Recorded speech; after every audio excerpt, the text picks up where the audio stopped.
Nangandam ng daan ang Talisay City Police sa ipahigayong transport strike ug mga lihok protesta batok sa korupsyon karong simanaha.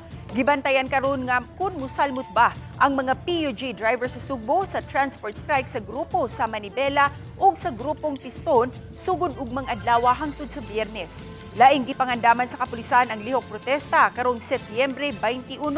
Sa habig sa Talisay City Police, gipahibaw ni Police Lieutenant Colonel Myla Maramag nga sugod pa ni atong weekend nangandam na sila.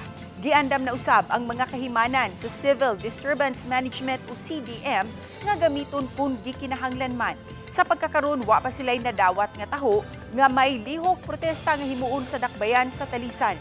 Apan, andam sila nga muabag sa Cebu City Police kung gikinahanglan man. Ipangandaman, possible siya. But as long as it is being done peacefully, kay di ba, with permits and everything else, we are there not to to stop or anything. As long as it is done peacefully.